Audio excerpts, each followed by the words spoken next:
Good morning, teachers and educators. Welcome you all to webinar 12 in our professional development webinar series, exclusive to teachers of English at kindergarten to K-12 throughout Vietnam, using the new textbook series, proudly brought to you by the K-12 PD Special Interest Group with the support, consultation, and guidance from the Việt TESOL Association and Regional English Language Office, U.S. Embassy, Hanoi, Vietnam, as well as a sponsorship from British Council, London, UK, Longman Pearson, Vietnam, ISET Cleveland, Hanoi, and Talking English. My name is Nguyễn Đức Anh, a lecturer from Tây Bắc University, a member of the K-12 PD group. Other information about our group could be found at the provided link. Thank all members of the K-12 PD group for voluntarily spending time organizing the webinars to empower teachers, inspire students, and promote English language teaching and learning in Vietnam. Joining webinar 12 today with me is Mr. Vũ Ngọc Tùng as my co-host. Over to you, Tùng. Okay, so good morning, everyone. So my name is Tùng, and I'm doing my PhD at the University of Albany, State University of New York. So I'm very glad to be a host of today with my colleagues, Ms. Anh. So there are four main themes, namely English language teaching or ELT methodologies, using information and communication technologies, or ICT in ELT, testing and assessment in PD. We have organized 11 webinars. In each webinar, there are useful and practical sharings from the featured speakers, university lecturers, and especially inspiring experiences from the teachers at primary, secondary, and high school across Vietnam. All the information, contents, and recordings of these webinars can be found and downloaded from the webinar forum at the Việt TESOL website. And joining webinar 12 today with Tùng and me is Đặng Gia Khánh as our secretary. Khánh, can you say some words to our participants? Greetings. I'm going to be the secretary for the day. If you guys need anything, need any help, just ask me, okay? So over to you, Tùng. Okay, so welcome you to our webinar 12. Thank you everyone for being interested in registering and arranging your time to attend our webinar today.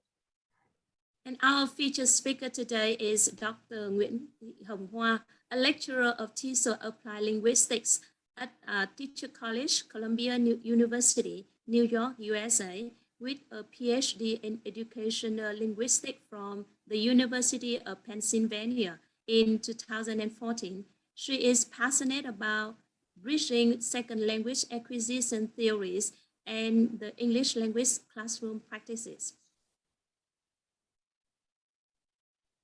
So thank you so much, Dr. Hoa, for spending your precious time preparing the sharing about the very interesting topic in our webinar today.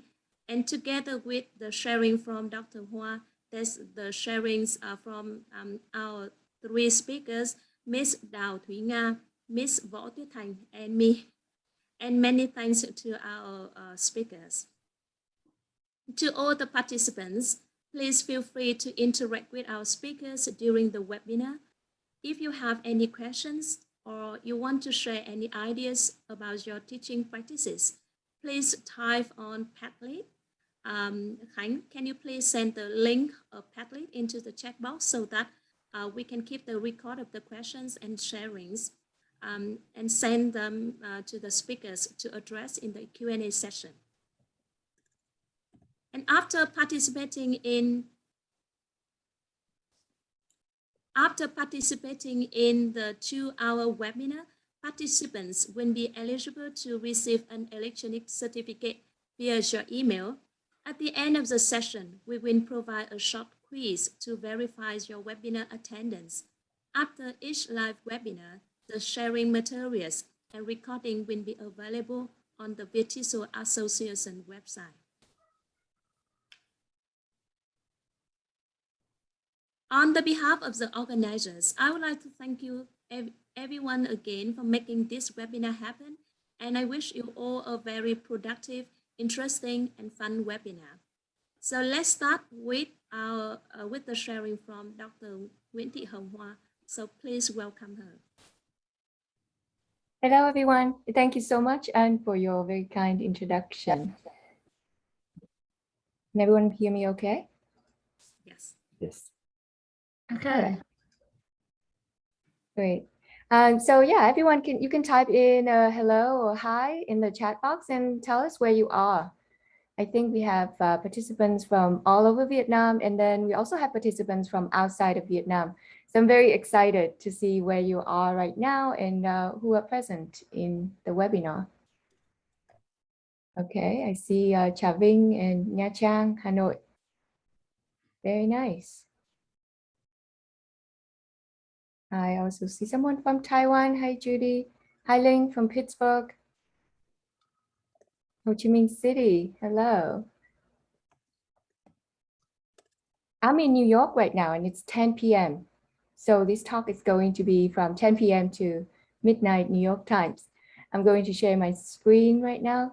Can everyone see my screen? Okay, I will try to also put the chat box here. And okay, and you can admit the participants who just arrived and Yes. anyone who might arrive a little bit later. Yes. Hi Nguyen, hi Mai. All right, so my name is Nguyễn Thị Hồng Hoa, or in New York, people usually call me Hoa Nguyễn, Dr. Hoa or Dr. Nguyễn. I was born and grew up in Hanoi, and then I got my BA as well as my MA from ULIS, Trường Đại học Sư phạm Ngoại ngữ. I think the name changed a little bit over time, so I don't know whether I'm saying the name correctly. I left Vietnam in 2008 after 5 years of being a lecturer in the English department in ULIS. And I started my PhD at the University of Pennsylvania, specializing in second language acquisition. I graduated in 2014, and then I started my job as a lecturer in TESOL and applied linguistics at Teachers College, Columbia University in New York City. So it's been maybe more than 7 years of excitement and of a lot of learning. I'm very excited to be here today to talk about something that I'm really, really passionate about, using arts in the English language classroom. And I hope that in today's webinar, everyone will feel comfortable sharing with us your ideas by typing in the chat or by just participating in the breakout room session. You probably want to be camera ready because we need to talk to people who will be engaged in a particular English language activity where you would act as English language learners and you would experience what it is like to see arts be used in the language classroom. Okay, so feel free to use the chat, and we also have the Padlet, as you can see, so you can also post your questions or your ideas or even your lesson plan or your photos of your students' work in the Padlet if you would like to. So I'd like to start with a quote from an American actor, John Cleese, and he's an American actor, but he's really, his speech is really based on science. So I love reading about him, and I love what he says about art.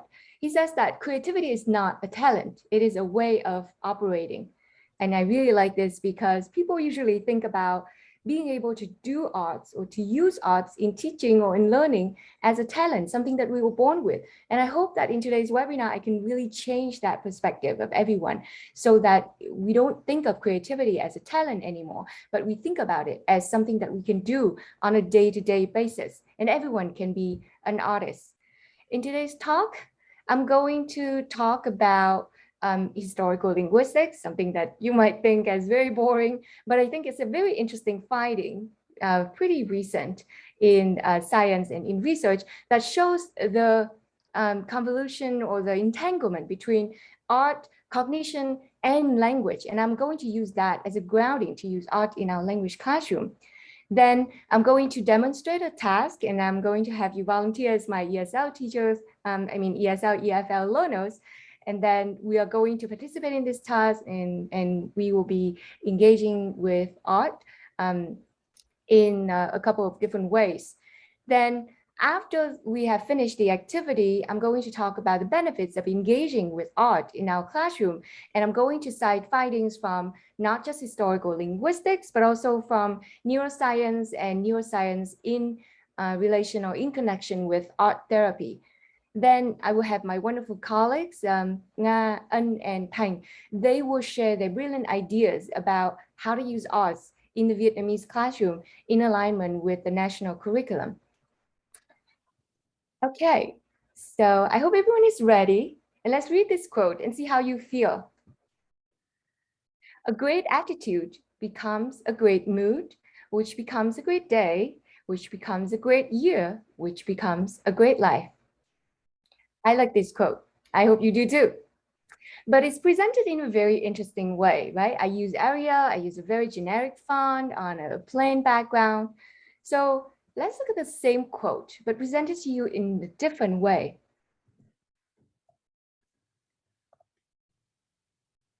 How do we feel about the second one? Thank you, Thanh, for thinking that the quote is inspiration. And by the way, Thanh has never seen my speech before, so she kind of has a general idea, but she doesn't know what specific things I'm going to talk about, so this is not scripted. Okay, so what do we think about the second one? Okay, I see Bing Thanh Nguyen says that it's colorful. I love it. I love colors. I hope you do too. What else? It's more lively, it's more colorful. Thank you so much. Keep typing in, or you also, I don't think you can unmute yourself and speak up, but feel free to type in the chat. There are unclear clouds. So there's some sort of ambiguity in here, something that we can infer, right? And then someone says that I love colors so much, it's relaxing, it's more appealing, it's vibrant. Oh, I love these contributions. It makes the quote more convincing. Thank you, Xiaoyan. And Mrs. Ngat said it's awesome. Dr. Ling says that it makes it feel, not just think. I like it because feeling, emotions, affect are always goes hand in hand with cognition and with learning. So we should always aim to evoke some positive emotions among our learners, right? It can make someone's day. It is inspirational. It's pretty good, right? So we agree that compared to the first one, the second quote is more appealing, it's more colorful, and it's very, it has something that it can connect with our emotions, our feeling. It can enhance our mood, right? So that's what art can do to us generally. Okay, let's talk serious science. Let's look at this painting, all right? I think some people probably have some idea about what it is about. So type in the chat box, what do you think this is? Or hosts and facilitators, you have never seen this talk before, so you can also unmute and talk about what you think it is. I think it's pretty familiar, right? Prehistoric drawings, thank you, Lam Chia, right? It is prehistoric drawings. Does anybody know where prehistoric people or human beings painted or drew these artwork on? Caves. Thank you so much. These are actually prehistoric people's artwork, and they're painted on caves. And guess what? There's a reason for why this artwork is painted on the walls of a cave.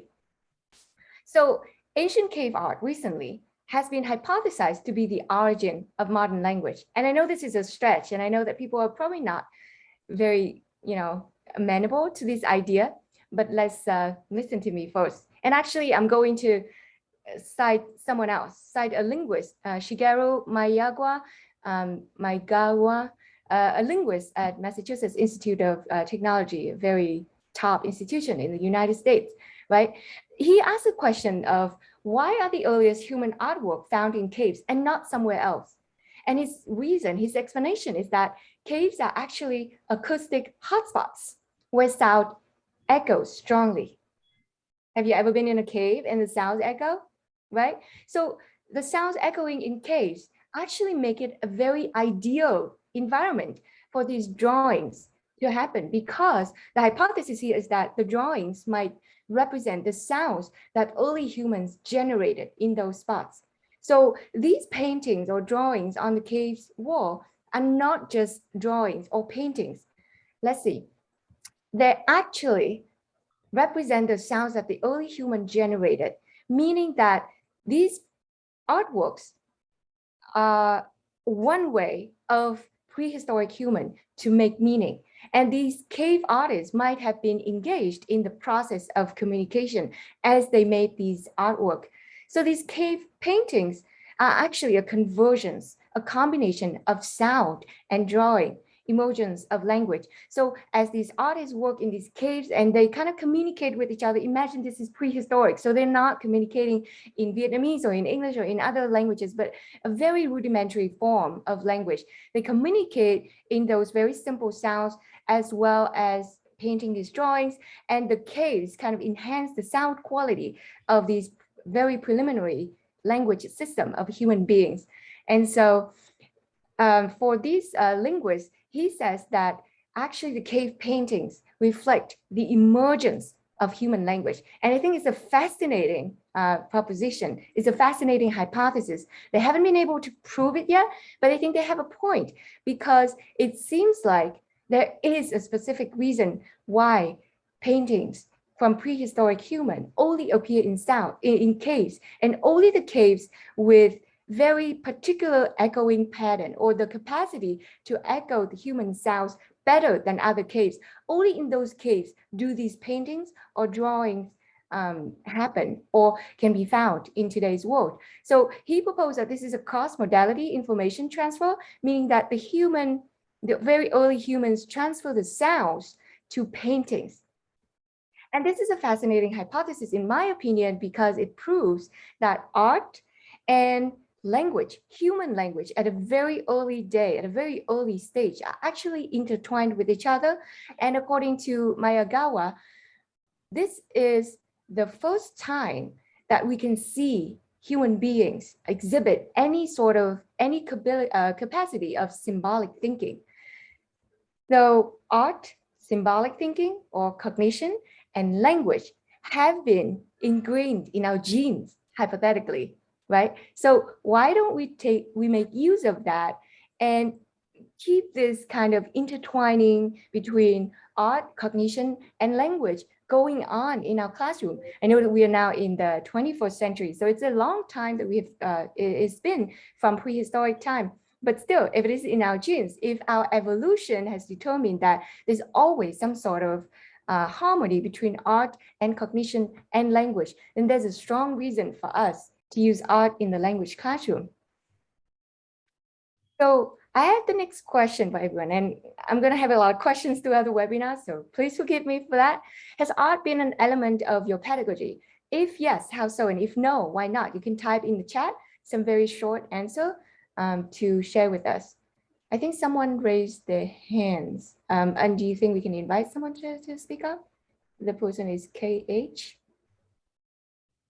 Can you unmute them? Yeah, Nguyễn Thị Bích Hoa. Please go ahead, unmute and share with us.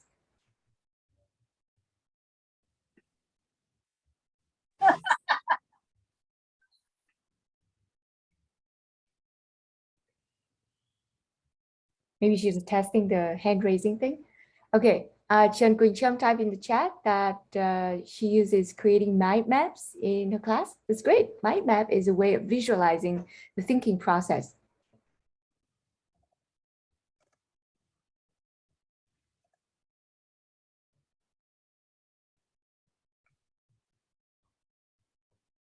Chia has a very big yes, because art is a source of inspiration, imagination, and motivation for learners.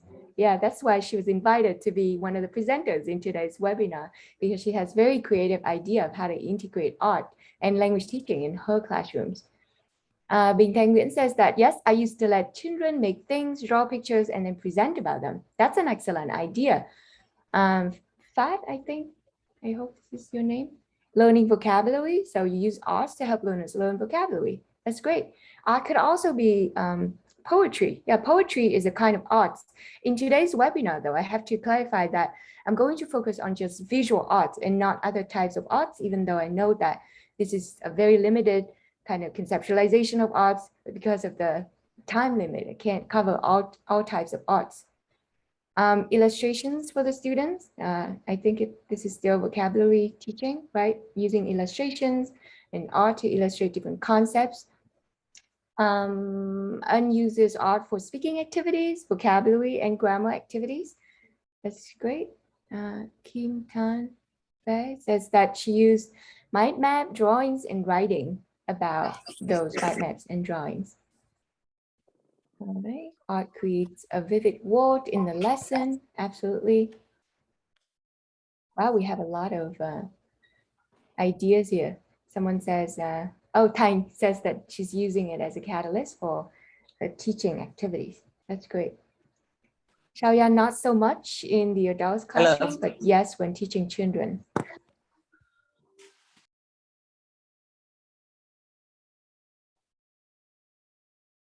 Okay. Cho says that she uses art to teach vocabulary, grammar, and project-based learning. I think critically read the pictures in the textbook. Oh, we have a lot of interesting ideas here. Booklets, mind maps, make videos, right? Picture story, vocabulary.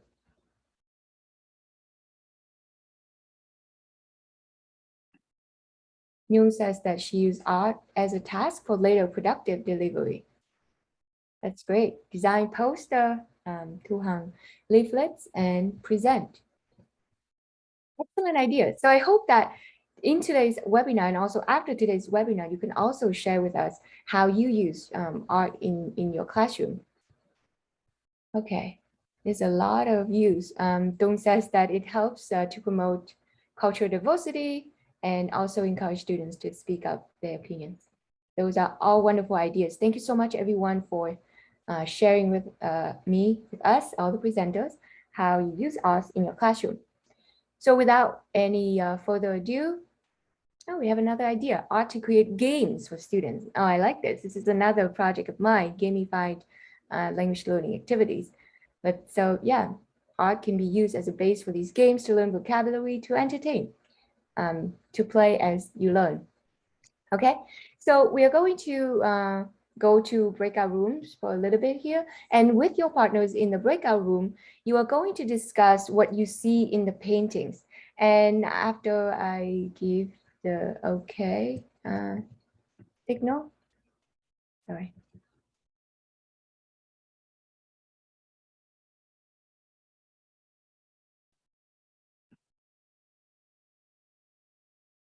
Okay, so the host is going to send you the link to this Google slide.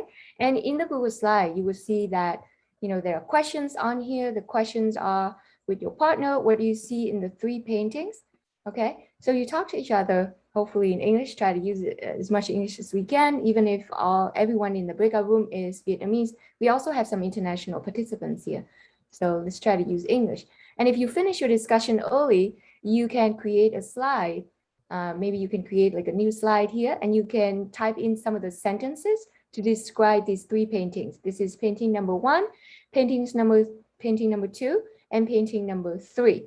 The questions for discussions are on slide number 2 here. What do you see in the paintings? What do these paintings make you think of? And do they have anything in common?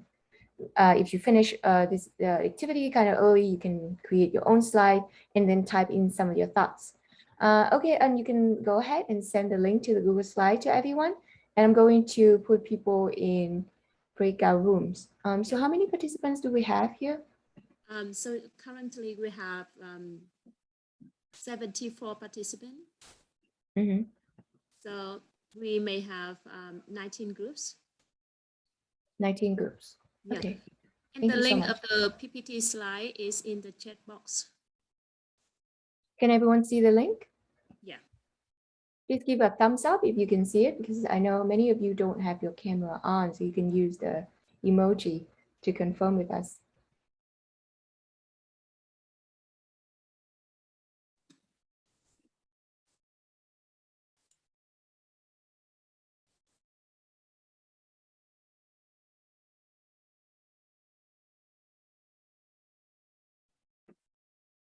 Okay, So I'm going to open the breakout rooms now. And when you see the invite, you can go ahead and click on join the breakout room to go to your partner.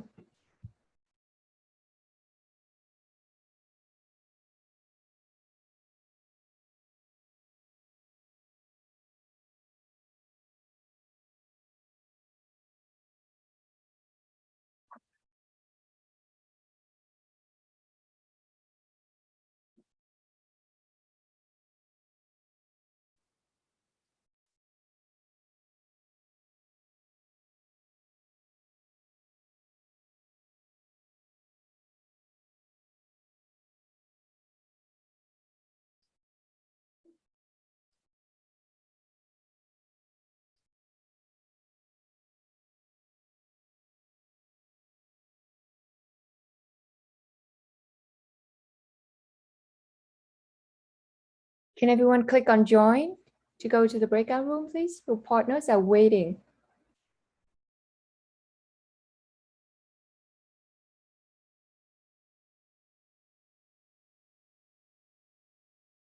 Can everyone see the invite?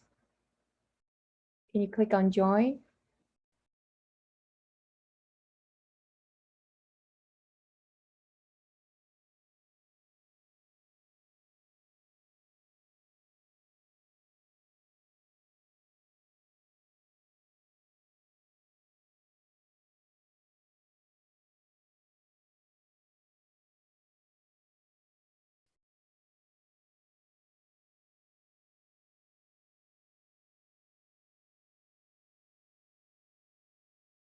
So for people who just arrived, you can go to the breakout room when I send you to the breakout room, okay?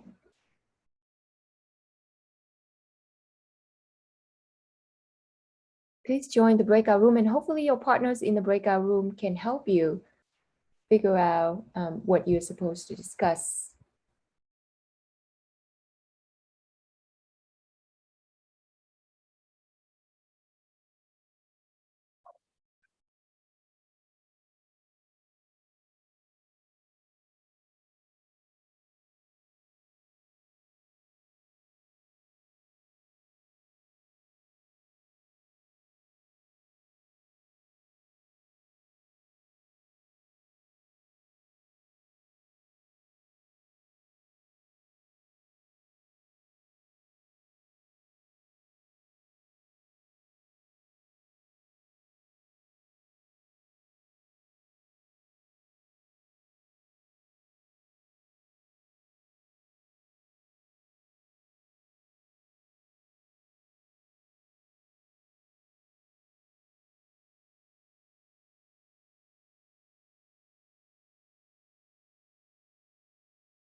Miss Lam,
It seems some of our participants have difficulty joining the breakout rooms as we anticipated. So if anyone is having internet issues or your internet connection is not strong enough to join the breakout rooms, feel free to stay in the main session. And when we go back from the breakout rooms, I will try to describe what happens in the breakout room for everyone who cannot join breakout rooms. Thank you so much for joining the webinar despite all the technical difficulties. Okay, everyone is back. Okay. So I'd like to hear from some of the groups what you think about these 3 paintings. What do you think each of them mean? Does anything stand out to you in your group discussion? So let's see. I visited room 1, 2, and 3, and I thought that all of the groups have I think 1 and 2, both groups have very interesting ideas. How about someone from room 1? We have Nguyệt Minh, right? Linh and Lee or Lý, Trần Quỳnh Trâm.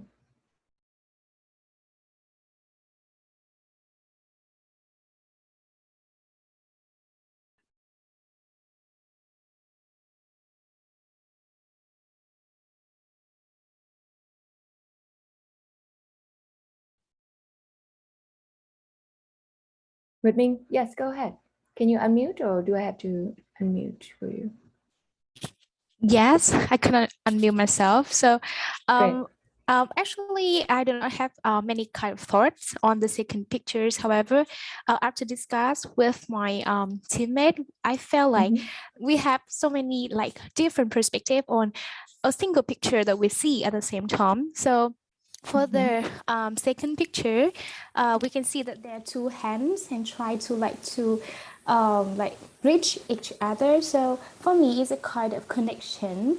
There's be kind of some difficulties between these 2 symbols. However, they are still making effort in order to make a connection between each other. However, I just can't like figure out the meaning of the red and then the yellow colors. However, there's one, I mean, Miss, I do not really remember her name, but that's one members from my room. She said that it could be a kind of like some struggle. The red color and the yellows can be some struggle, or maybe it can symbolize war or conflict that try to prevent the peace. Symbolized by the blue colors in this picture. So I find like it's quite interesting when we encounter different perspectives just in kind of 1 or 2 minutes, and I felt like I can learn a lot from their sharing. I really love that. And I really love the language that you use to describe these pieces of art. That was beautiful. That was a beautiful speech that you just made there. Very spontaneous, but very beautiful.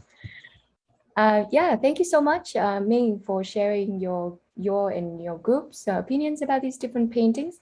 Does anyone else want to share? I think someone, Tao or Tao, would you like to speak up? I see your type in the chat. Yes, you agree with Mrs. Nga and that all these paintings are about friendship.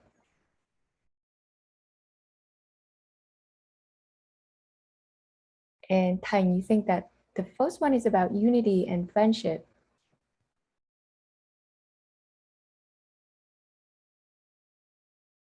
All right, so ideally, I would like to hear from everyone. If we have a smaller classroom, for example, we can invite different people to share their idea. Okay, I see Đinh Thị Lam Trà. Maybe you can unmute and speak up.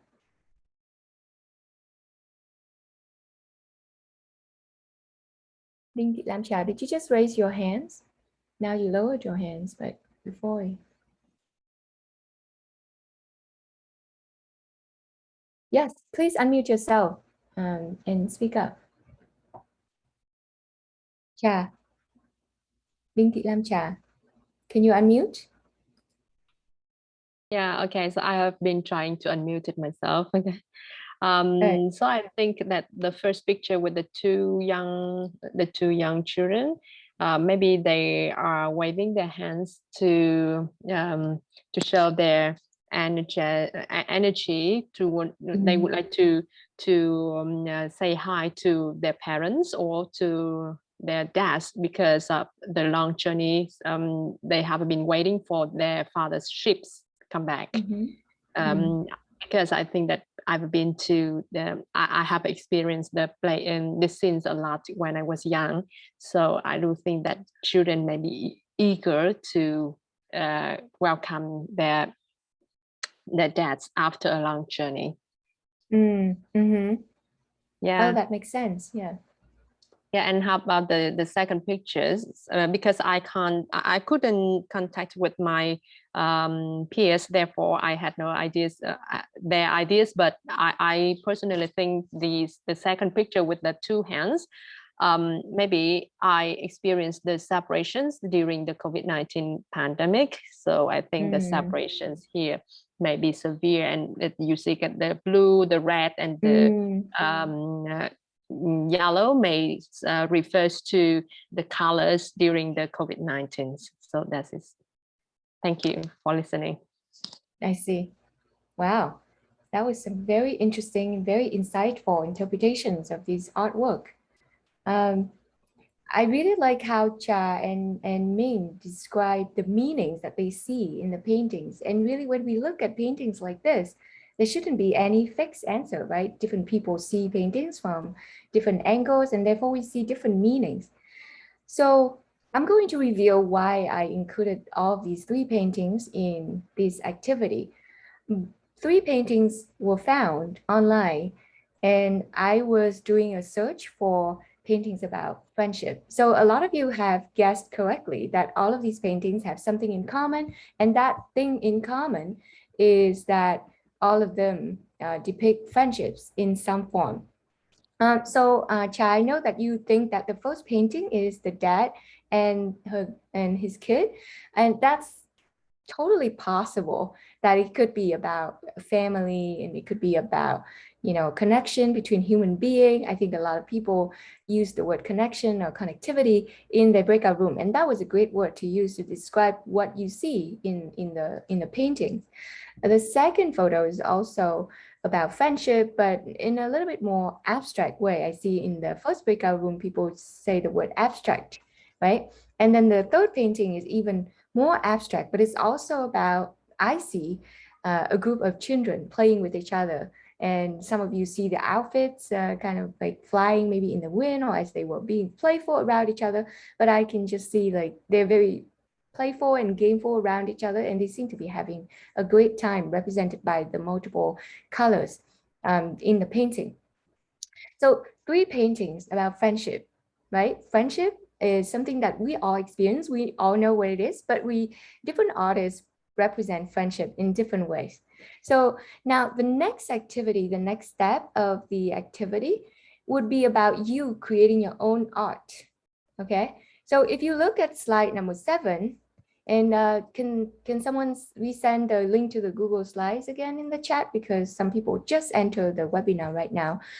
If you look at slide number 7, you will see the instruction that in your breakout room, now this time you're going to have to create some sort of art with your partner. And it doesn't have to be anything fancy. It doesn't have to be perfect. I know that we are all teachers, so we're all perfectionists, most likely. But we're just doing something fun here. And I'd like to see how you see friendship through your artwork.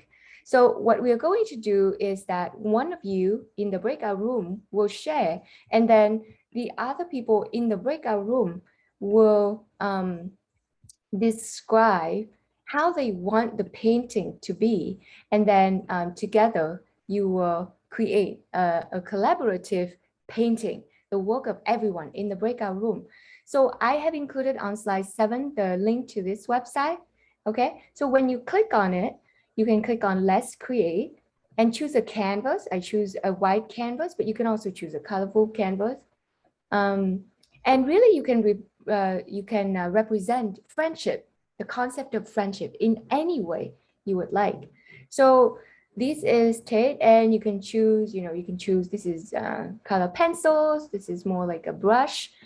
This is another type of brush. I don't even know how to describe the shape of this brush. This is more like a marker to me. So you can choose the type of brush you want to use. You choose the color, and you can represent friendship in any way you can. Try to use English and try to use some of the structures that Ming and Cha have used. They use structures like, you know, I see blue, red, and yellow. They might refer to this or that.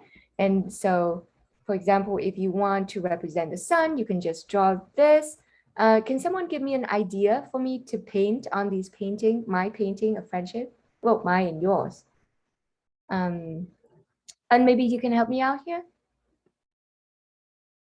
What do you want me to paint? So the point is that someone will talk about their ideas of friendship, and then the artist, the one who is sharing the screen, I'm the artist right now, artist, quote, will act it out and will put it on the canvas.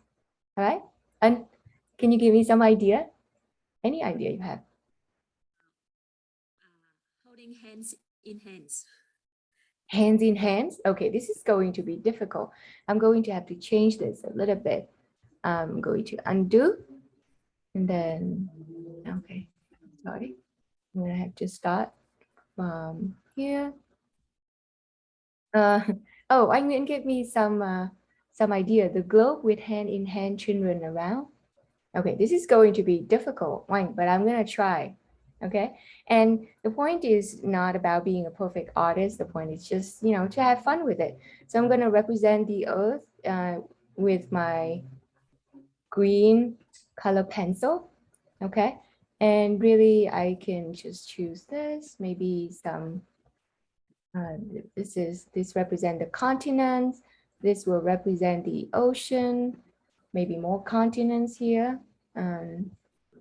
More oceans over here, over here, over here, and then I'm going to add some more green, more continents, maybe a little bit of brown too, to represent the earth, the land of the different continents.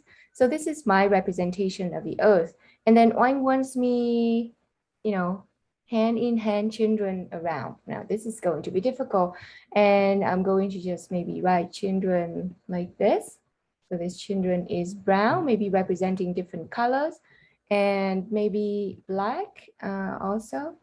So her hand is also here, more hand here, more leg here. You get the idea. And then maybe yellow to represent children from Asia, right? Hand here, more hand here, maybe, and like this. And then maybe some white children, and then I'll continue to make to kind of regulate Oing's idea, to manifest Oing's idea on the painting.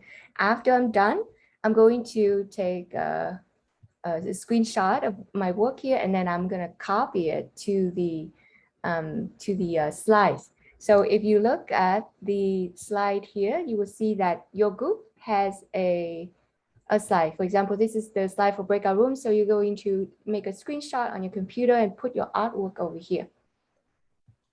Okay, you can also, sorry about the back and forth. You can also, if you don't know how to take screenshot, you can send it via Zalo to me. This is my phone number, or to An and to Tung, also on Zalo, or you can also email me, and prepare to have a short presentation of what your artwork means. And if you finish the task early, please type in the slides some sentences describing your work. So not just the artwork, but also some sentences describing what is being represented in the artwork. Xiaoyan, thank you for your encouragement. Good drawing, Dr. Nguyen. Yeah, I try. And everyone can do that kind of painting, right? And TIT allows you to do that. If you're not as confident, you can use auto draw. And in auto draw, you have this function of auto draw, and you can draw like a very not so beautiful heart. And auto draw will have suggestion for you up here. So you can choose this heart, it's more beautiful, this heart, even more elaborate, or this heart, kind of like a gift box. Okay, so if you want to use auto draw, you're welcome to do so, or you can use tape. I like using tape because it really seems like I'm painting on a canvas. It's so much fun. But auto draw is so much fun too. Auto draws, you can also change the color, and you can use your shape, and AutoDraw always have suggestion for you, so you don't have to sweat too much to use AutoDraw in order to convey your meaning. All right, so let's try that. And if you're not comfortable with technology, feel free to use paper and pen or pencil. If you're outside, probably not the people who are in North America right now, you can use leaves, you can use the objects around you to represent friendship. Then take a photo and send to us through our phone number on Zalo, or email it to me, and then I'll copy that and put it on the slide. The point is, in your breakout room, everyone will have to contribute, okay? Everyone will contribute, and then you will have your artwork on the slide. So you can represent friendship in any possible way you can think of. So before we start, should all of you talk in the breakout room? Please type in the chat box your answer, or you can also indicate it by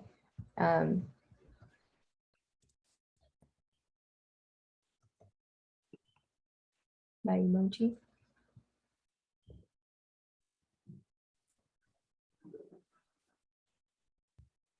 Okay, everyone should talk, okay? Everyone should talk in the breakout room, and should only one of you do the painting and share the screen, I think you should do that. Just one person, because it's kind of difficult to share the continuing work on AutoDraw with someone else. So someone will have to be responsible, but that someone can also contribute ideas, and then everyone will talk to this artist of the group to represent their ideas. And do you have the freedom to represent friendship in any way? The answer is absolute yes, okay? You can represent friendship in any single way. You can use stick figures if you want to, that's okay. And should you try to use as much English as you can? Yes, please. Even if everyone in the room is Vietnamese or share the same first language. Okay, so this time I'm going to send people to breakout room for a longer period of time because it involves art making. I hope everyone is excited as I am right now. I look forward to seeing your artwork. Okay, let's go.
Does anyone need technical support?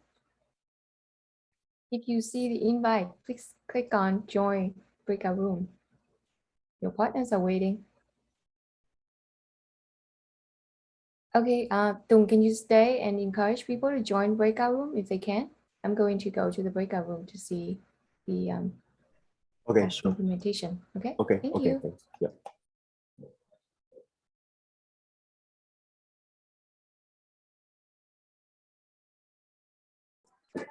Hello, everyone. Did you receive an invitation to join the breakout rooms?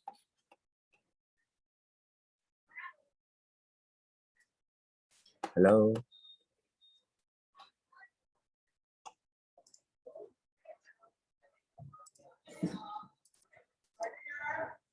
Hello. Did you have an invitation to join the breakout rooms?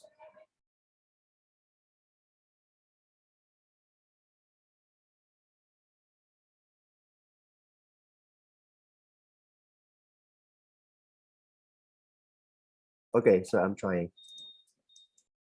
I think the invitation was released, so I cannot see your name in the unassigned people. So can you please double check and find out if your invitation is ready?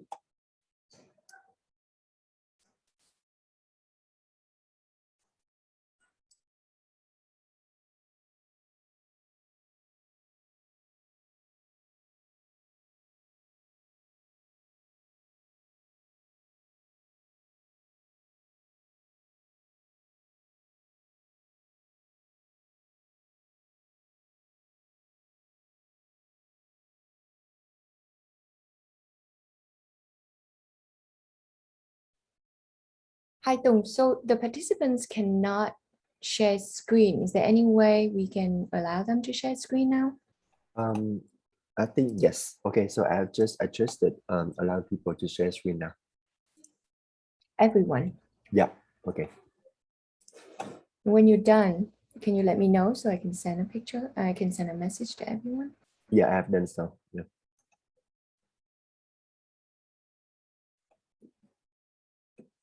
For people who just joined the webinar, I'm going to assign you to the breakout room, and then people in the breakout room will help you with the task. Okay.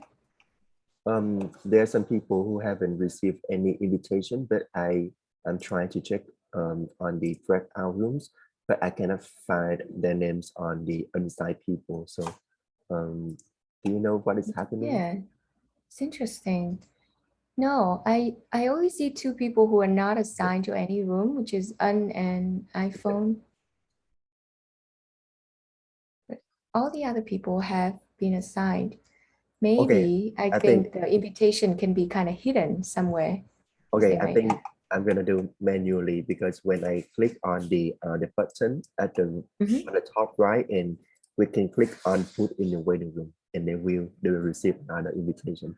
I think so. Okay, I'm gonna got do it. it now. So can all participants share screen now? Yeah. They can. Okay, so I'm Yeah. gonna send.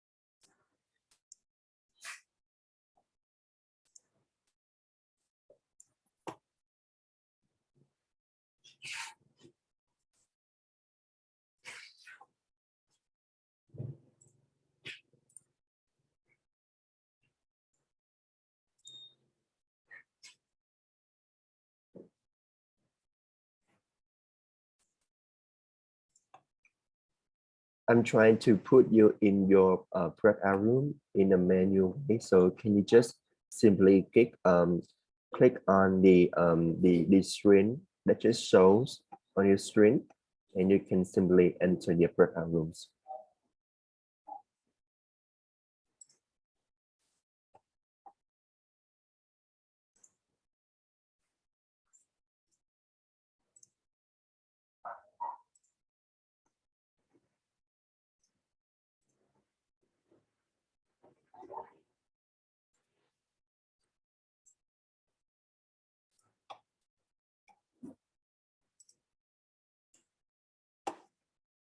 Thu Nguyen, I have just sent you an invitation. Can you just enter accept the invitation?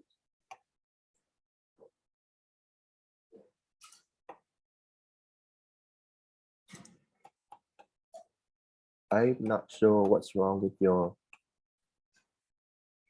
account.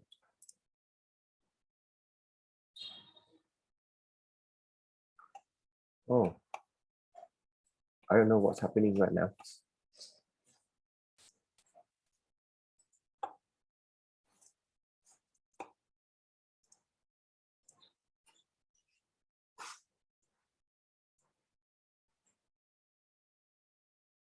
You have two accounts at the moment, right?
All right, so is everyone back?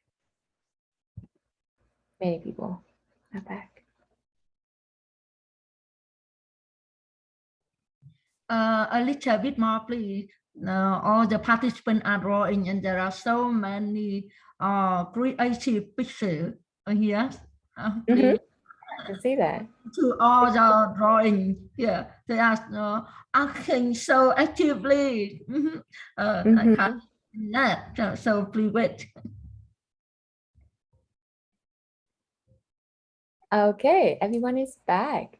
Mhm. You see a lot of interesting paintings on the slides here. So maybe we could just browse through these slides as if we were browsing through a gallery in person, like, you know, the Museum of Art in our virtual webinar. We did create a Into the museum of art breakout today. room one, friend outside, we always be together, a friend made by Sam Hoa Lee, Minh Lam Cha. Yes, so beautiful picture they have been made. They have made, right? Yeah. Mhm. And the second one is a bedroom tree. Oh, awesome picture, right? By Wang and Hoa. Wow.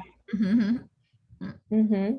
No, And like then, I like the canvas that they chose. It's Mhm. very it's kind of, it has that roughness that represents, you know, maybe they wanted to say that life isn't, or friendship isn't always smooth sailing and there could be problems. In the bedroom, our two kids, a boy and a girl, are holding hands. Wow!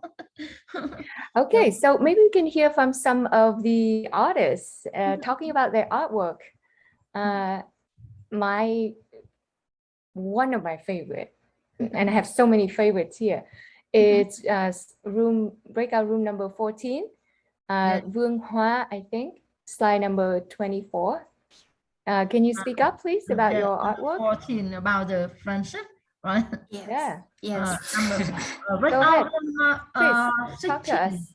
Wow, excellent during the COVID-19, right? Yeah. Yes. Thank you Okay, so go much ahead. about my picture. I draw the friendships in my picture for the kids because I'm a kindergarten teacher, and now we are waiting for a long time for the kids to come back to school.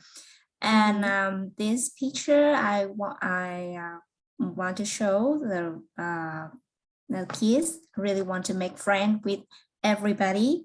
The girl in yellow and the boy in brown is mean that from many countries, and they love the kids have a great imagination, and they love bubble and very funny things. So I put it in the theme of my picture. All right, I really like it. Not to mention you thank have you. very good hands with colors. I really like the colorfulness of this picture. It's so vivid. Yeah, thank you so Okay. much. Thank you. And I'm glad to have a kindergarten teacher in our webinar here today. Breakout room number 6. Can I invite Thiên Thai and maybe someone else? Number 6. Those are some interesting drawings. Can you explain to us why you draw it that way? Yeah, welcome back, Thiên Thai. Yes, I'm very happy. So before I did this picture, I didn't have any ideas, but later I with Lan En and we draw this picture, and maybe that a flower and tree on the road. Students go to school, and maybe I think the sky is very nice, and there are two friends. They are going to school. And maybe in my place, I live in the mountainous areas, and I think they are my students. Yes. Yes. Wow. That is a powerful painting.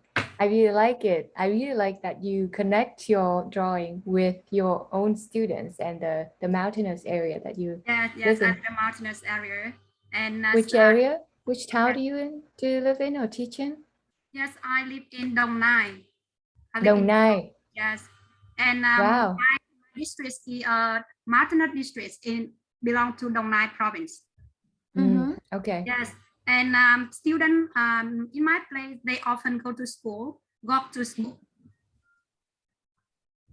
They usually walk to school, right? Yes, yes. There's no bus, or they don't go by motorbike or by bikes If because they it's too live far mountainous. from school, they will travel by bus, and Mhm. many students walk to school. Wow, Yes. wow.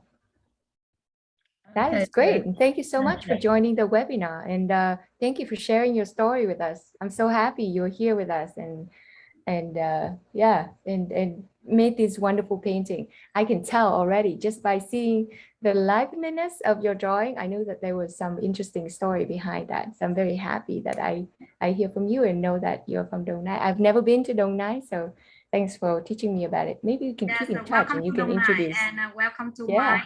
and you can see behind me is my background in my school. And you know, my Mhm. school Oh, is yeah. a name of a hero, but local hero, not national hero. So nobody know about my school. The name very different, strange, you know, Điệu Cải. So maybe maybe very strange to all of you. Mm-hmm. Yes. Yeah. Thank you. Well, I hope I would have an opportunity to visit you and your school in Dong Nai very soon, or at Yes. least virtually. If you teach virtually, maybe I can visit one of your classrooms.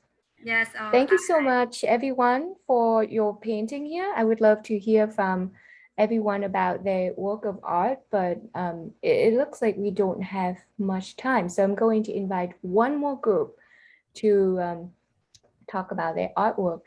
Let's see. Maybe we can look at room 16, Hà Nga, Tuyên, Hanny, and Judy. Something about Halloween is going on in this room. I love this spirit. Slide 26. Yeah, thank you, An.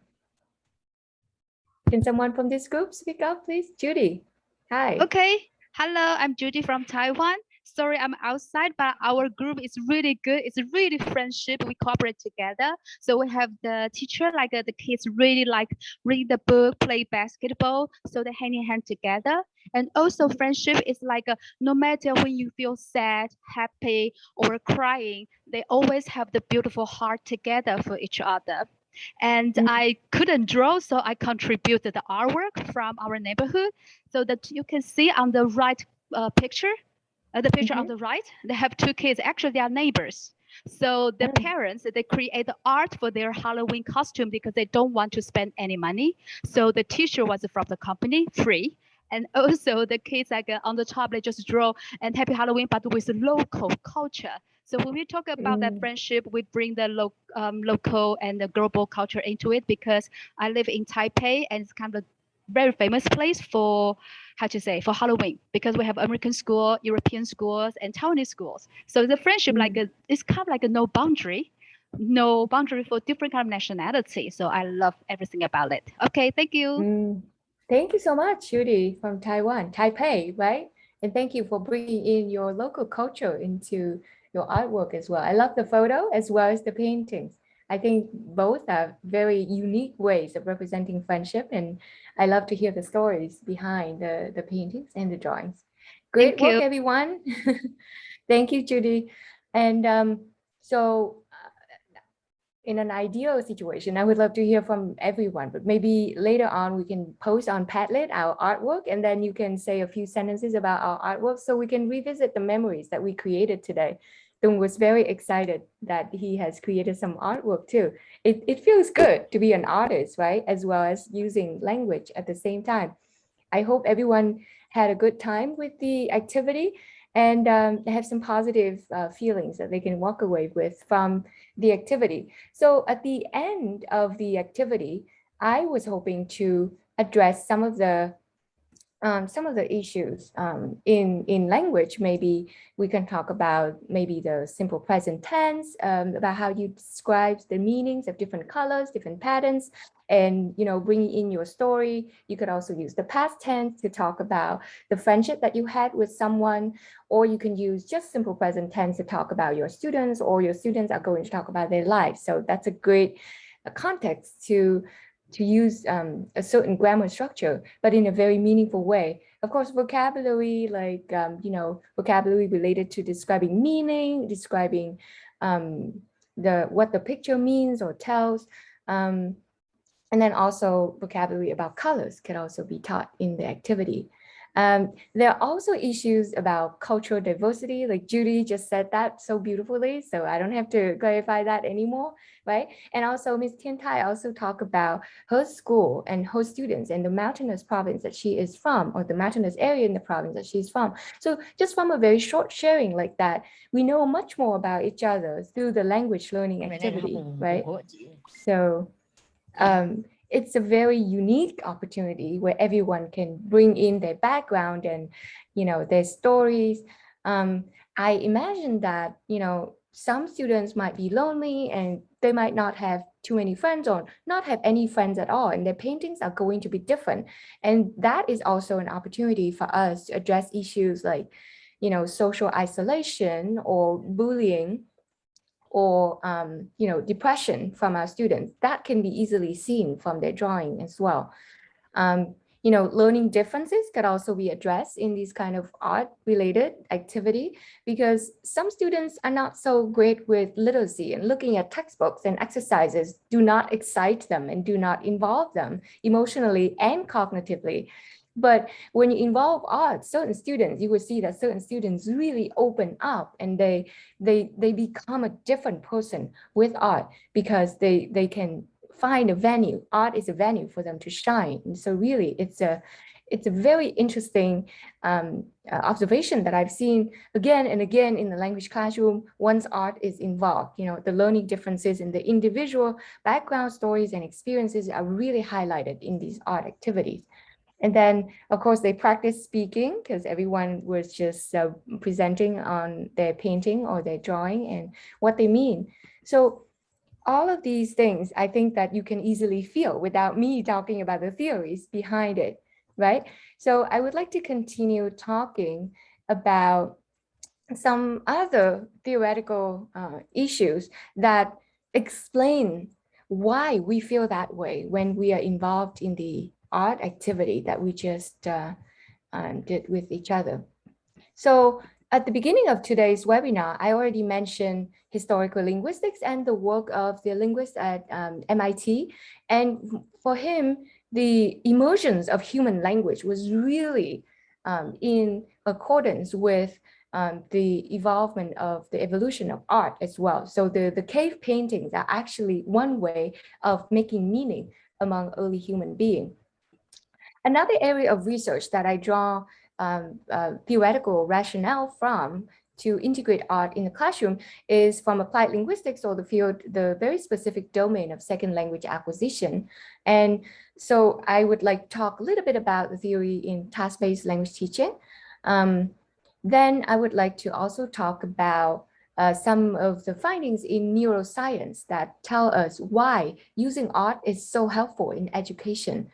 After that, I would also discuss some neuroscientific findings from the field of art therapy. So I hope I can have everyone with me in this theoretical part, because it's very important to understand why we do certain things in the classroom and not just do things because it's fun. I feel like it's right.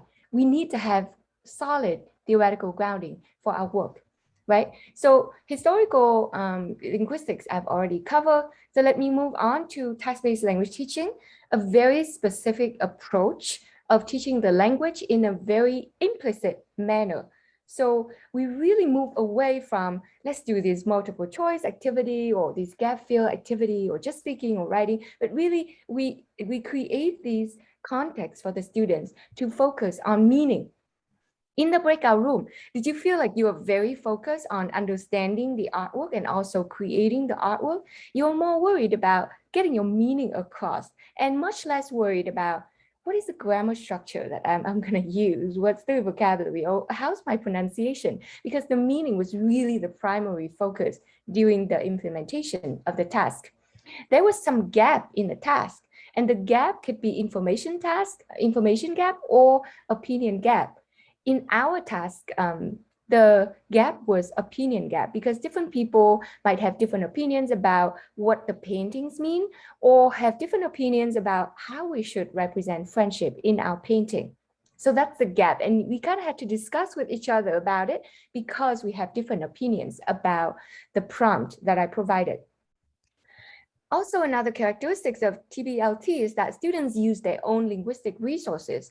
I didn't pre-teach grammar. I didn't pre-teach simple present. And I imagine that for our students, maybe a lot of language issues or some deviations from standard language are going to happen inevitably. We cannot avoid it. But that's a golden opportunity for the teachers to jump in and teach something, because the students are already engaged in meaning. They're very receptive to the forms, as opposed to, okay, today we're going to learn about the simple present tense. That is going to be a lot more boring and a lot more decontextualized than if they are already engaged in art, and from that engagement, you teach the forms. The focus on form comes much more naturally. And there is a communicative and non-linguistic outcome here. The non-linguistic outcome in the second stage of the task is the painting. We have beautiful paintings as an outcome, as the product of our class. It's not just the completion of exercises in the textbook or the correct answer to comprehension questions, right? But we really created something meaningful to us, not just to the teacher, but to us. And we are worried about maybe conveying our meaning much more so than we are worried about doing it in a perfect language, because perfection is never going to happen, right? We're still learning. So that's task-based language teaching from second language acquisition research, and it was manifested in the task that we engaged in. So the next area of research that I draw my work on is from neuroscience. So the Pisapia and others in 2016 have found out that when people are engaged in creating visual arts, there's really a strong connectivity in their brain. They use fMRI to detect this connectivity between the control of attention, meaning that we select and evaluate our ideas or what is already there. And then the other part of our brain is mind wandering.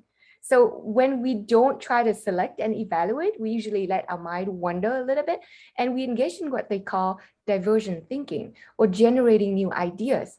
And neuroscientists actually found out that usually these two areas, these two mechanisms in our brain are opposite of each other. If we engage in this thing, we're not engaged in that thing. So they usually conflict with each other. But guess what? When people are engaged in creating visual arts, these two are actually connected to each other. They found out that both areas of the brain are activated, and there are strong connectivity detected between areas of the brain as well. So that's great news for the teacher, right? We want our students to learn the language, but learning the language don't just happen like in the brain only, but it also happens with, generating new ideas in art. And as in that process, the students can also learn the language. So art can really create this unique connectivity between the two processes that are usually opposing each other. Another area of research really lends support to the use of art in the classroom is from art therapy. So Kaima, a researcher at Drexel University in Philadelphia, USA, found out that when we are engaged with art, it really activates the reward center of the brain. Art increase the blood flow to the medial prefrontal cortex, and that's what she found in 2017. This area is where we feel like, maybe that's explained why our host dome said that I did this artwork, this piece of art, and I feel satisfied with it, because our reward center of the brain was activated after we finished creating a piece of art. Okay, another benefit of art in art therapy is that it lowers stress. Learning a second language can be a stressful experience, right? But overall, creating art like this can significantly lower the levels of cortisol hormone production, even within just 45 minutes of creating visual art. So that's good news for the teachers, right? We don't want our students to stress out. They're already so very stressed with schoolwork. So using art like this really lowers their stress. They also found out that art helps students focus. So a lot of our students, or some of our students, have attention issue. And of course they have attention issues because school day is long and they have to do a lot of exercises and tasks for the teacher. But if art is present in the lesson, I think there's hope, because students can be engaged in this flow state. And the art therapist researcher found out that there was increased theta wave activity in the frontal area of the brain. And theta waves is like this. It's a state of deep relaxation, meditation, and mental imagery. And there's also moderate alpha wave activities in the frontal and central areas. And alpha waves also make people feel relaxed. It helps us think clearly, and it helps us stay calm and not thinking. So for students with anxiety level, students who are prone to be more anxious than other students, or students who are autistic, art can really help them focus on the task at hand. And the task here is learning language, but the stress is low. And when they can focus on creating art and using the language in that process, I think it's a very beneficial activity. You might ask, what if I'm not good at art? What if my students don't feel comfortable creating art? And so I'm going to just use this word, neuroplasticity or brain plasticity. Okay, so researchers in neuroscience have found out that our brain is really, really adaptable to whatever we provide to us in the environment. And it's like this huge and very complex general computing center that can process whatever stimuli that comes at us. So if we're not yet comfortable with colors and patterns and painting, if we keep introducing like that, maybe at first we'll do something very simple, but then gradually we'll feel our brain will adjust accordingly. All right. And then another researcher that another writer whose work I think is very influential here is Annie Murphy-Paul. She's written a lot of books, but in 2021, she published this book about the extended mind. And she really challenged the view that thinking and learning happens inside the brain. Learning and thinking really don't just happen inside the brain. Our thinking, our cognition really don't stop at the skull, but really it happens in our interaction with other people and interaction with objects, with tools, with nature around us. And learning and cognition can really be enhanced when the mind is extended beyond just the brain into, talking with your partner, engaging with colors, with painting, engaging with different things in nature like leaves or twigs or sticks. So if you are ever doubtful of the benefits of art or of your artistic ability, think about neuroscientific findings, think about cognitive science, and trust that, researchers have really proven that art is beneficial for learning, language learning included. And here I'm using a quote from a very big artist, everyone probably know about him. Kandinsky said that in art, there really is no must because art is free. So we're not going to use any standards to judge our own art, right? Or our students' art, but we are just going to let them use that alternative way of making meaning in order to create these opportunities for using the language in the classroom in a meaningful way. We are going back to John Cleese, whose quote I quoted at the beginning of the talk. And he said that usually we need to be in the open mode in order to generate new ideas. But then we would switch to the closed mode once we've figured out the solution to a problem. Okay, but he says that to be at our most efficient, we need to be able to switch backwards and forward between the two modes, closed mode and open mode. But here's the problem. We do often get stuck in the closed mode. In school, usually keep our students get stuck in the closed mode because under the pressures, we have to do the test, we have to teach this grammar, we have to finish these pages in the textbook. We are so prone to resorting to this closed mode and forget that language learning or education need to also activate students' open mode so that the open mode can also be beneficial to students' cognitive and emotional and just personal development overall, as well as the closed mode. So closed mode is about inner critic, logical thinking, rigid, asking the question of why, very focused on the goal, very protective, and it's a tighter process. Whereas open mode is the, activating the inner artist, exploratory, being curious, asking questions. What if I do this? What if I do something different? Being playful, being receptive to new ideas, and being humorous as well. So education shouldn't be like this. Can we look at the painting for a moment? We don't want to put our students under this clamp, right? We want our students to be free. So the painting shows that the student feels a lot of pressure, and the education overall is too rigid, forcing students to absorb information and a particular narrative that the teachers or maybe the national curriculum or the national textbooks want to emphasize. And really, I think art is a great means to counteract this tendency for us to do the closed mode kind of education, or to do the traditional way of transferring knowledge from the teachers to the students. But here the students can really engage in art and doing art, and in that process learning something new in the foreign language as well. There are other ways to use arts in the classroom, and instead of me talking about it, I think I'm going to stop sharing right now and let our wonderful colleagues, Mrs. Nga, and Thành, share their work in the Vietnamese classrooms. So let's join me in welcoming them. Maybe Mrs. Nga, you can go first. Yes.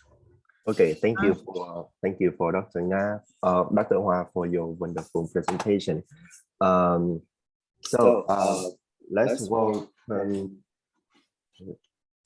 Let's welcome Đào Thúy Nga, a motivational teacher from Quyết Thắng Secondary School in Sơn La City. Has a great passion for learning and teaching English. She was funded by the Regional English Language Office, U.S. Embassy, to attend the Integrating Critical Thinking Skills to Exploring Culture as a Foreign Language, in foreign language settings online courses. So welcome, Ms. Nga, for your presentation. Okay, welcome to all the participants. I'm very happy to be here to learn. I've got again a lot of things here, and I would like to share my student work at school. Because I'm in art too. Yeah, can I share the screen now? Yeah, okay, let's see.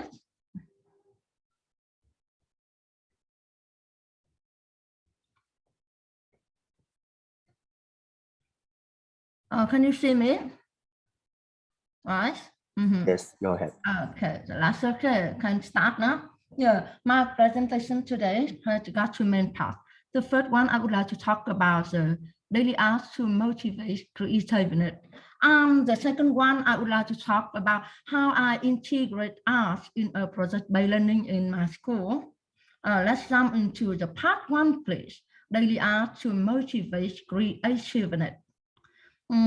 As you know, the possibility for drawing activity with English language learning are endless. The drawing can be done with very few material, such as one sheet use the paper and many use the paper too, but it can be used with a wide range of classroom activity, such as topic, scene, and subject, right?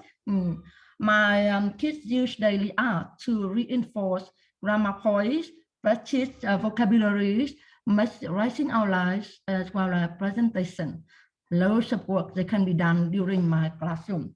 And Ms. Hoa kind of read before, we can bring the chat-free classroom to the student.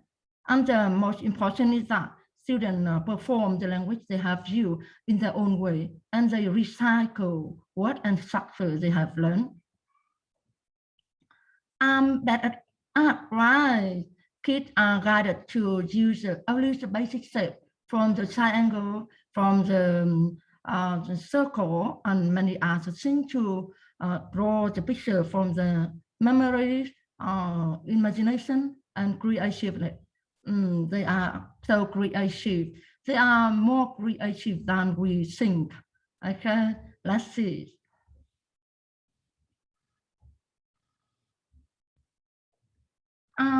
Scaffolding. Scaffolding can work well with the younger students. They learn only basic words and basic structure to make simple sentences days by day. After all, they put them all in the paragraph to make force writing or speaking activity. Let's see a student. Hey guys, my name is Trâm, and today I'm going to talk about my teacher. My teacher name is Nga Dao. She is our English teacher in class 60 in Quyết Thắng Secondary School. She's short and fat, and she has a long face with a straight nose and brown eyes. She had the short curly hair too, and she was wearing a black sweater, a pair of trousers, and a white beautiful coat, and a pair of high-heeled shoes. She also wears an earphone in the neck. She was really kind of so funny about teaching English, how to speak English with the other, and talk about how to teach English and speak to others and play a game of English and also doing the math in English. So I really like her, and thanks for watching, and see you next time. She's so cool, right? Her mother and the former teacher say that she suffers from autism. But she always into English artwork and English work. Yeah. She observes me carefully, and I forgot I always wear the earphone on my neck, right? Okay. And after your, they put all their work everywhere on the wall around my classroom. They are so happy to learn and perform the language they have learned in the artwork. Then students stand up, move around, they read, they take notes from other work, they give a comment and put the feeling by the face emotion, and then they come back and report back to me. It's the mean of the user language. And so for me, the daily art can work well with the English classroom. They motivate the creativity. Yeah, that's the part one. I would like to jump on the part two, please. I would like to talk about how I integrate art into a project-based learning. I myself highly appreciate the project-based learning, which can engage all the kids to learn to raise awareness about the environment problem. So we integrate arts and other subjects into the school process from the beginning of the school year. Students have to use the 21st century learning skill, such as searching and dealing with information, writing skill, teamwork skill, presentation skill, and so on. Yeah, they are also to encourage to draw and make things from the rabbit, to sell to the participant, to raise money for the student in it inside and outside school. Aim to bring the language to the real life, we encourage students to recycle more and more things to save the environment. As well as they can reinforce the grammar points, the vocabularies, and after the classroom, now they can talk about what things should be reduced, what things should be reused, and what can be recycled in the at home and at school. Because we bring all the things to the classroom, now they can talk, they can raise the things, and they are so creative more than that. Now let's see an example. Hello everyone, my name is Tian from class 9A secondary school. Anyway, environment is a hot debate topic nowadays. Although everyone in the world is trying to improve study, but environment is getting worse day by day. Due to pollution and all the reason, we need to take action to save it. There are many ways to reduce rubbish by recycling things. As you can see in here, we can plant tree in plastic water, and trash paper is folded into animal for decoration.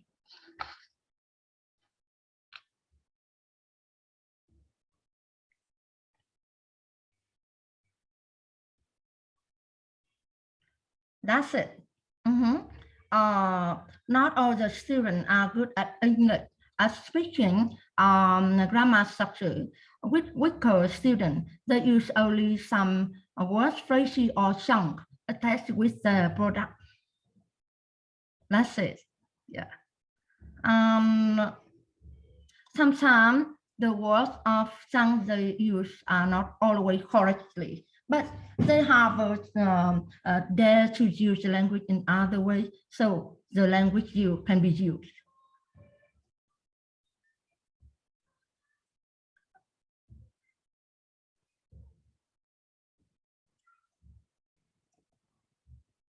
Yes, they are so creative, right?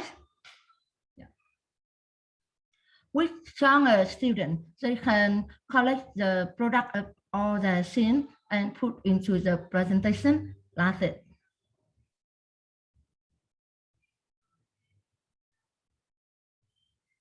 Regarding other materials, many products are made from materials such as wood, cardboard, straws, or anything else. Those products is very creative because they make the useless materials to useful materials. Very nice, right? So I think we should make something like this to protect environment. It's very important to our life. Yeah, and the second one is the twins. If you have an object made by plastic, think about its use.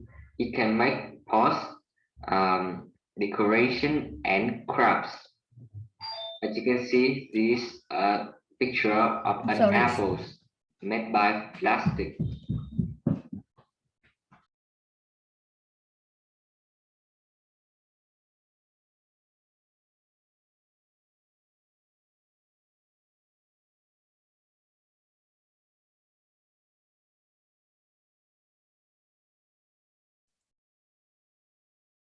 Miss Nga, can you unmute your microphone? Miss Nga Dao, can you unmute your microphone?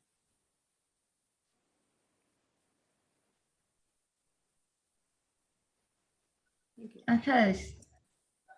I can't wait to show you the most impressive parts. Yes, so let's come in. Wait me a minute, please. This is for me the most impressive part of the project. Yeah, it is a fashion show. Students have collected all kinds of fabric to design the fashion clothes themselves, and they have to search and write Sanskrit themselves. And practice speaking out loud, like English, MC, and how to act as a model on the catwalk. Yeah. And thank you, Missy, and for a famous and active lecturer from Tây Bắc University. We have selected a volunteer team, yeah, and they help the kids deal with the language and other words during the project. Yeah.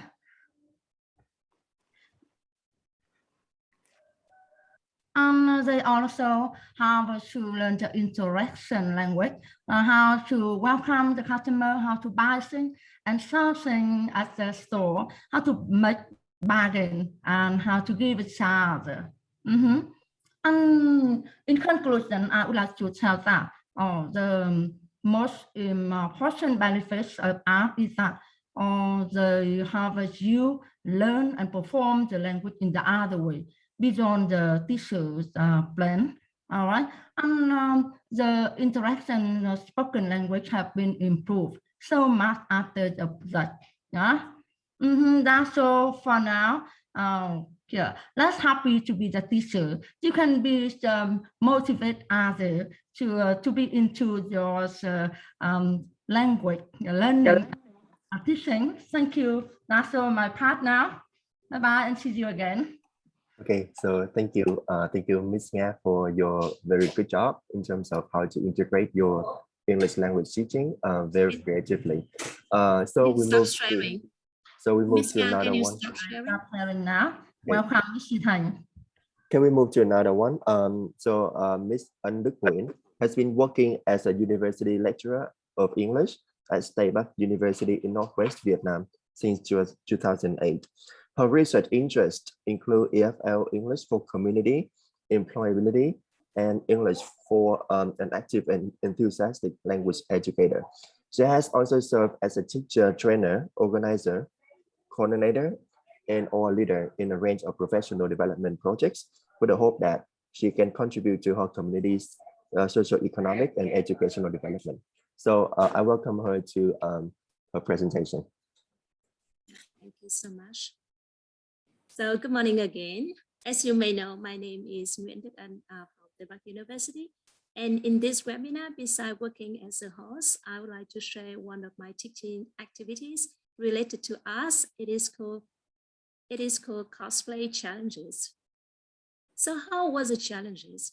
Well, every week I posted one challenge with a picture of a famous painting without giving students of grade 2 to 5 any information about the picture.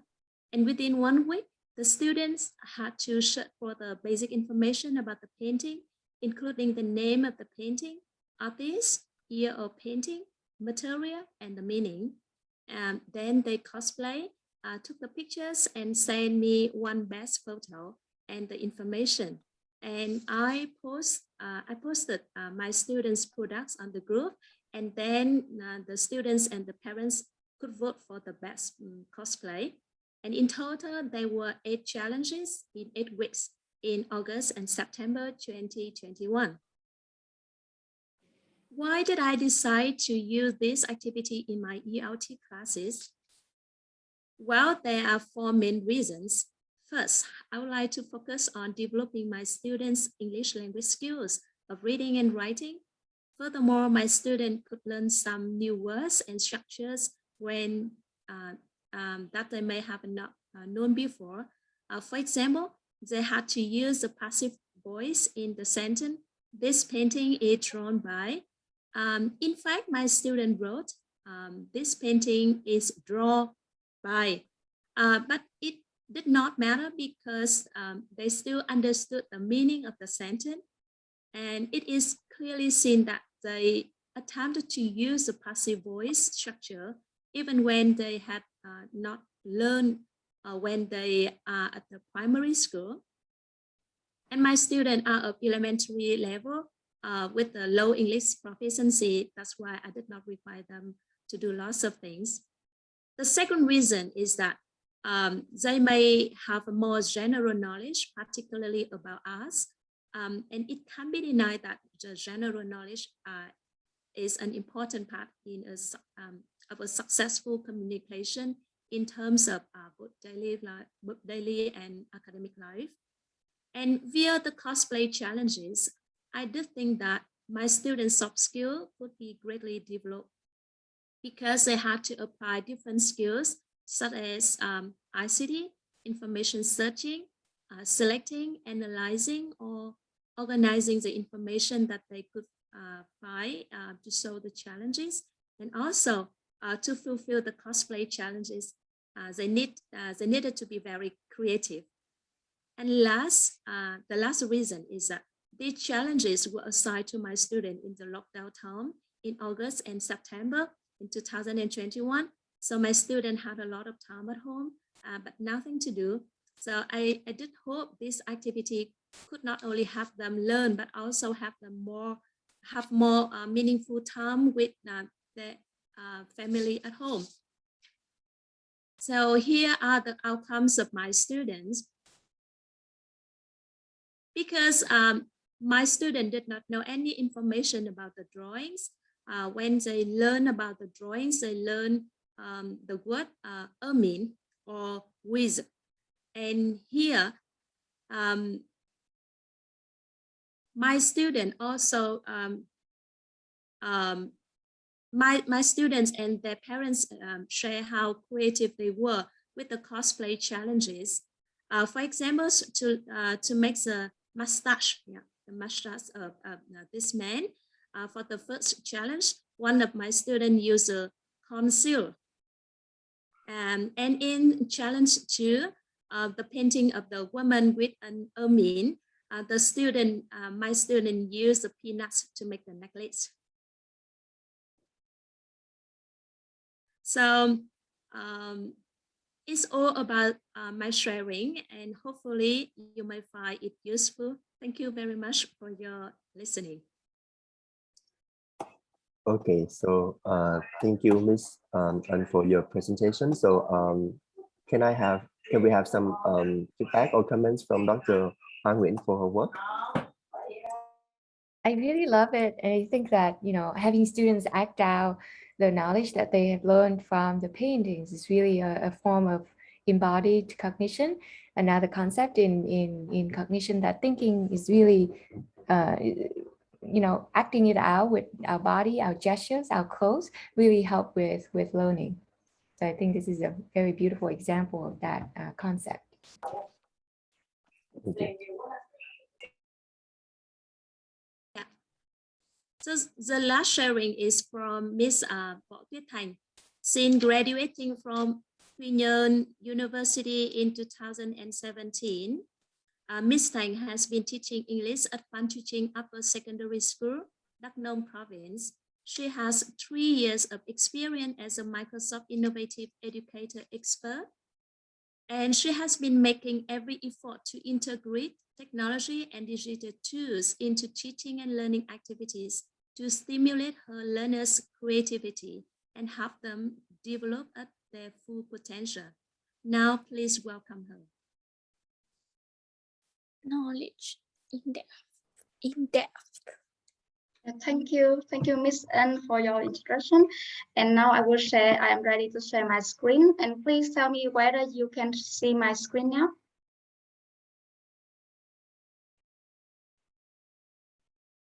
Yeah, we can see it. Good morning, everyone. It's my honor to be here with this webinar 12 with the topic Arts in the English Language Classroom.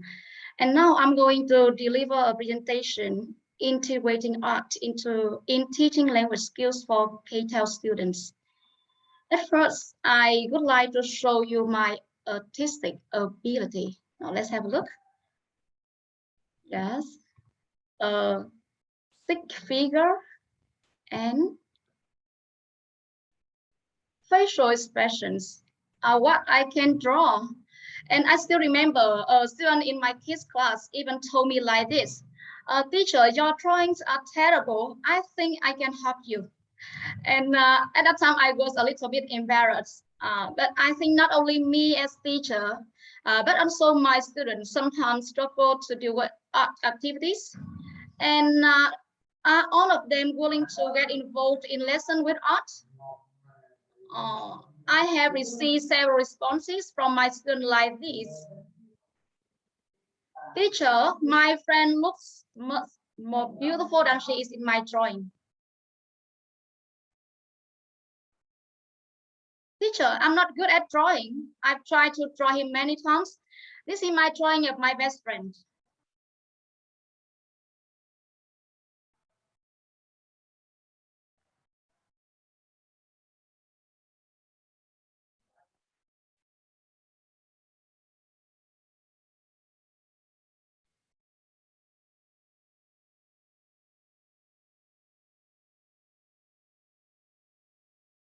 Yeah, I don't know what to do next.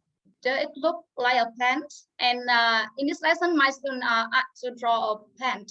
But in fact, you can see it looks like a tree, but it's not. Yeah, I think he hasn't given up, and here is another. This is my second attempt. Does this look any better? Or I cannot draw a bike that looks exactly like mine. And as you can see, teachers and students alike are at times scared of art. But is this an obstacle to us carrying out and getting involved in English lesson with art? The answer is no, because the most important thing is that my students can use art to express themselves, to make themselves understood and explore their full potential. And now I will clarify how art is integrated in my English classes. Yeah. I use art in reading, writing, and video watching lessons, in grammar and writing, and in speaking. Yeah. And in this lesson, students learn about parts of a plant. And I will tell you the objectives of this lesson. By the end of the lesson, students are able to pronounce words about parts of plants correctly, understand the functions of parts of the plant, and know how parts of plants are used. Draw and talk about parts of a plant, or talk about parts of a plant in the garden or schoolyard. Yeah, and here are my student drawings. Yeah, they draw on Tate, the website that Dr. Hoa introduced to us at the beginning of the webinar today. And they made videos on Flipgrid to talk about their pictures. And let's watch them.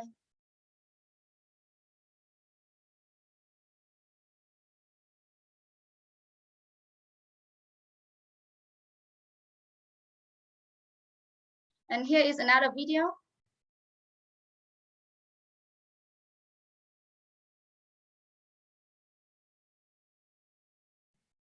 Can you hear this? Thầy. Oh yeah, No, just we can't hear the I sound. will share. I will share again. I'm sorry. Yeah. I will no. Please watch the video again. This is a plant. A plant has 5 parts: root, stem, leaf, flower, and fruit. And another video. Plants is a living thing that grows in the ground. It needs air, water, and sunlight. Roots. The roots of a plant take in water and hold the plant in the soil. Plants. Yeah, and now from their drawings on paper or on their digital devices, they bring art to life with this nice video. And this boy told me, teacher, I can talk about parts of plant in my garden. This is a plant. A plant is a thing that living in the ground. The plant needs air, sunlight, and water. This is a stem. A stem is the body of a plant. It's hold up the plant. The stem carries food and water to the plant.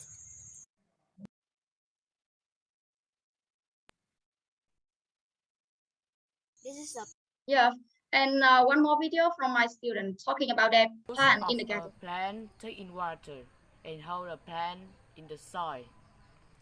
A stem. A stem carries food and water to the plant. It is the body of the plant. It holds up the plant. Yes. Of Yeah, and another activity I want to show you today is writing activity. And in this activity is aimed to improve my student writing skill. This activity for grade 4 students.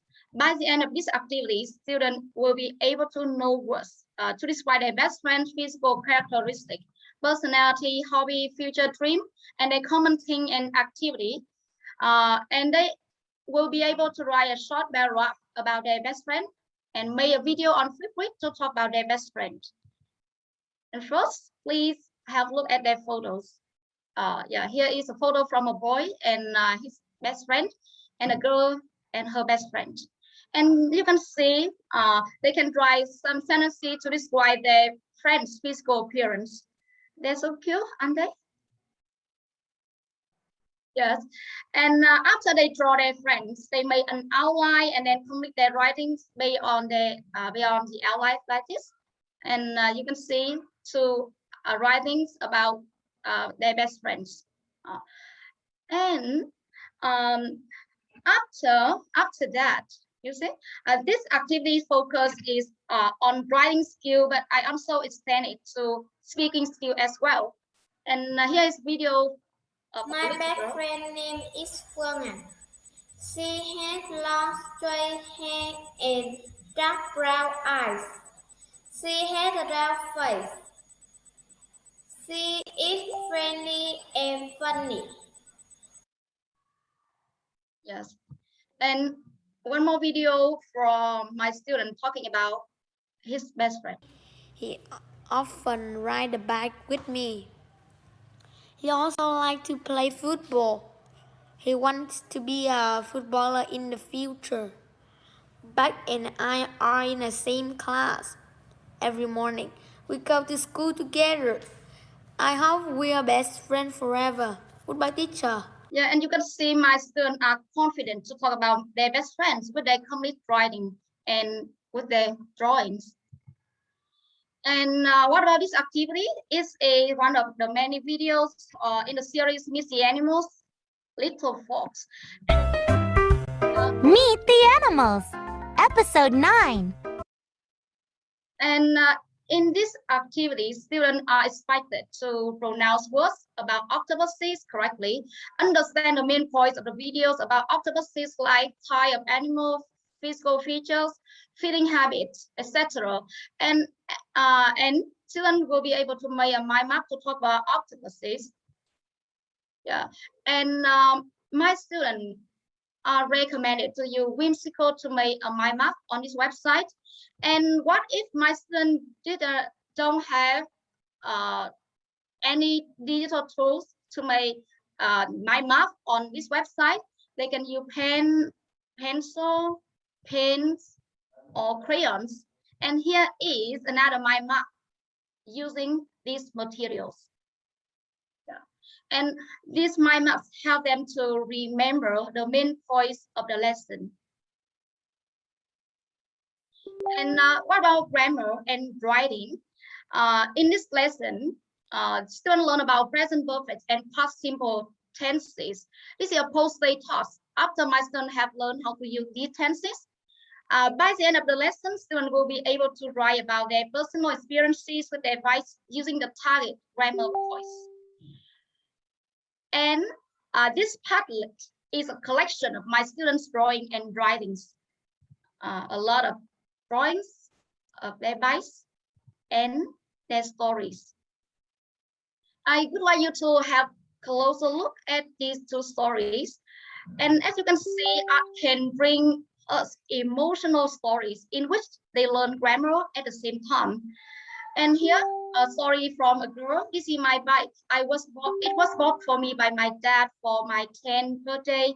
And in her story, she can use a past simple tense, a present perfect tense. And in this case, art personalized students' learning experiences with emotional stories. Yeah. And the last activity I would like to show you today in my presentation is speaking. And my students do a mini project to talk about Tết holiday in Vietnam. This activity is in the speaking section of Unit 8, Celebrations, 7-year English textbooks. And I want to show you specifically in this activity, art without tech, art without digital tools. And to be honest, this is a spontaneous activity in which my students and I didn't have any plan beforehand. But the students' products and their videos are amazing. Yeah, and in this activity, my students use all kinds of materials that are available in the backyard of the school to draw pictures about Tết holiday. And I will tell you the reason why I carry out this activity. It was the last lesson before Tết holiday, so I thought, students, why not make something special by asking them to do something meaningful outside the classroom, outside the walls of the classroom. And immediately I asked for permission from my school leader and they agreed. I took them to the backyard of my school. And you can imagine my student reaction at that time. They were really excited and in jubilant mood to carry the task. Their photos, yeah, their smiles. And while my students were doing their group work, I went around to ask them to describe their drawings by providing some useful words and expression like this: calligraphy master, the New Year's tree, or in this photo, in this drawing on the ground, family reunion, peach blossom, apricot blossom, or bánh trưng. Yeah, you can see bánh trưng in their drawing on the ground. And here you can see another photo on the ground. And their pictures and their videos, and especially their smiles, I have just told you, ways of laughter and excitement so that students can usually prefer something new, and teachers alike like a different setting of class activity. Instead of doing all of this activity inside the classroom, we can do it outside. And mini projects in which students have a role to play. Everyone has a role to play, and that is the most important thing in every learning and teaching activity. And just have a look at some moments in that. In other parts of the world is taking looking money, family, friends, and watching fireworks. Thank you for watching. Xuân năm nay đến bao nhiêu câu chúc gia đình nhà nhà luôn hạnh phúc. Hoa mai đua sắc cùng giao rực đón xuân, hy vọng một năm mới luôn bình an. Mẹ nấu bánh chưng xanh làng gió khẽ lay đưa, một tiếng múa lân vàng cùng tranh thức về chiều, làm cháo chúc ông bà nhiều sức khỏe. Yes, and I have just told you my activity, a variety of activities that I use art in my English classes for K-12 students. This is the end of my presentation. Thank you for listening. If you have any questions, please feel free to leave them in the chat box. Thank you. That's the end of my presentation. Yeah.